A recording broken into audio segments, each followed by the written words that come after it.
It's Patrick Hutzel from IntensiveCareHotline.com, where we instantly improve the lives for families of critically ill patients in intensive care so that you can make informed decisions, have peace of mind, real power, real control, and so that you can influence decision making fast, even if you're not a doctor or a nurse in intensive care. This is another episode of Your Questions Answered. And in last week's episode, I answered another question from one of my clients. And the question in the last episode was how to be patient and positive when your loved one is in ICU with cancer, sepsis, stroke, and is not waking up after an induced coma. You can check out last week's questions by clicking on the link below this video. In this week's episode of Your Questions Answered, I want to answer the next questions from one of my clients, Andrea, who has her 34-year-old sister in intensive care with non-Hodgkins lymphoma and a stroke. Today's questions and excerpts from the one-on-one consulting and advocacy session is it best to have a breathing tube or endotracheal tube after stroke and seizures?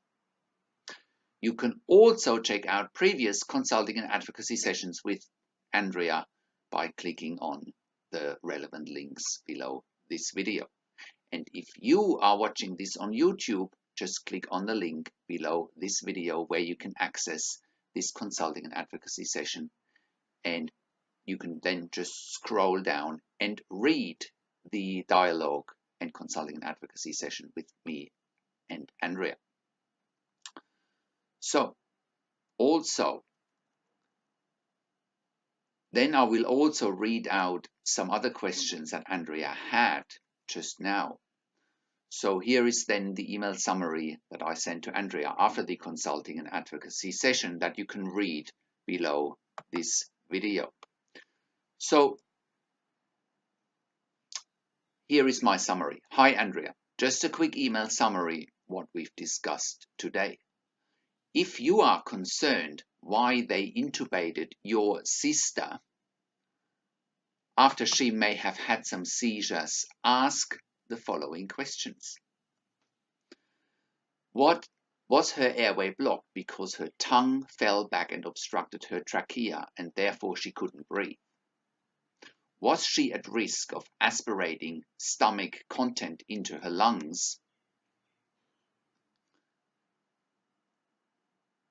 which can cause pneumonia? Patients at high risk of aspiration may need intubation to protect their lungs from any vomiting. Also ask, why are they giving midazolam, or were they giving midazolam or diazepam, also known as Valium, to manage the seizures? Midazolam and diazepam usually work very well to manage and prevent seizures, and patients usually stop seizing very quickly after those drugs are given. Both drugs have sedative effects, and therefore your sister may have stopped breathing, hence why they need to intubate. In any case, if they thought your sister had a seizure, they should have done a follow-up CT scan of her brain within 24 hours after the seizures and stroke. Alternatively, your sister may have had a compromised airway after the stroke if she didn't have a seizure. This means she may have had shallow breathing after the stroke, or she may have again been at risk of aspiration. They must have some documentation in regards to this stroke or seizure episode on the ward and why they intubated your sister. Every such an episode, which would either be classified as a medical emergency or even a code blue, would have some documentation of the event. You may want to ask for this documentation amongst other medical records as per the Freedom of Information Act.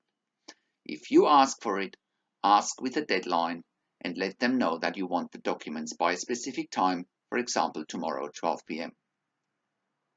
Also, as we discussed, for any patient with non-Hodgkins lymphoma, the following blood results are important, especially with a potential infection: white cell count A high white blood cell count usually indicates an increased production of white blood cells to fight an infection.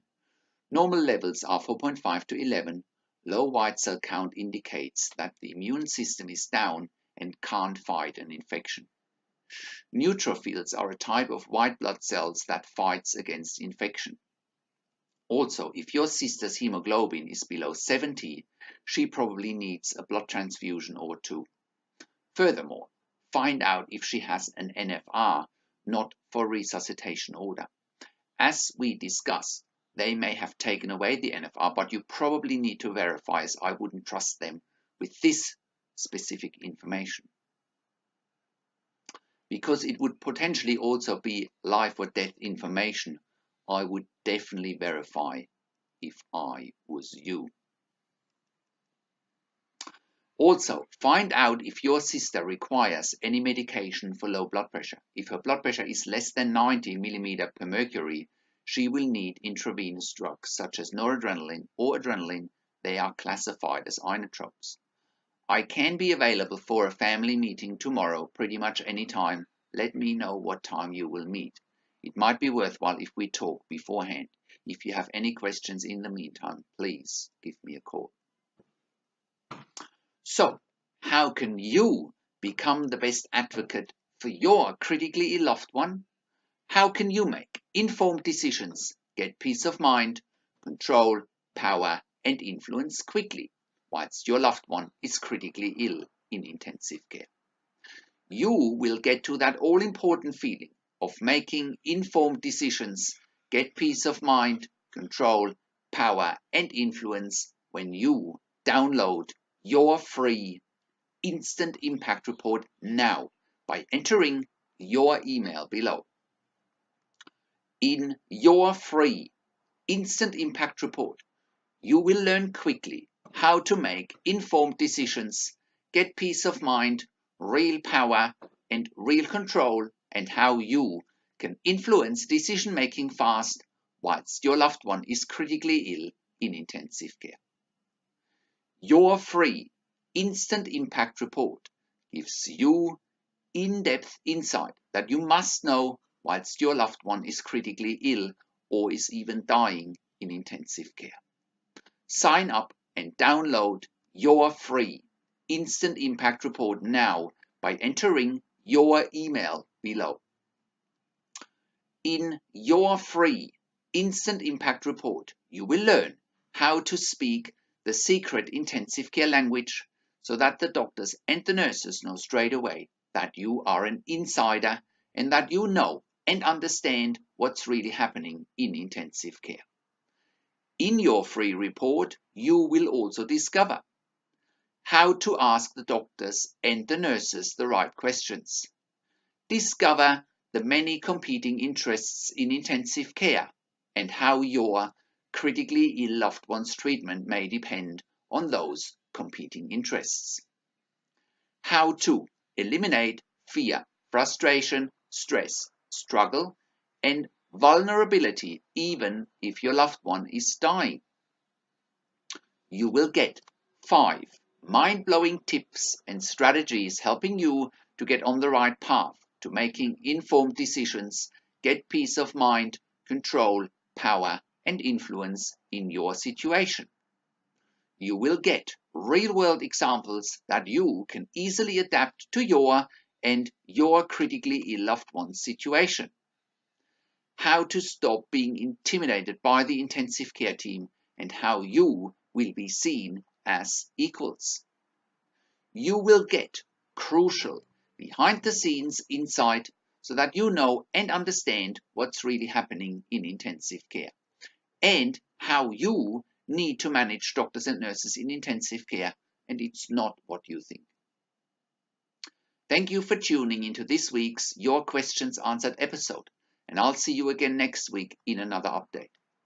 Make sure you also check out our blog section for more tips and strategies, or simply send me an email to support@intensivecarehotline.com with your questions. Also, have a look at our membership site intensivecaresupport.org for families of critically ill patients in intensive care.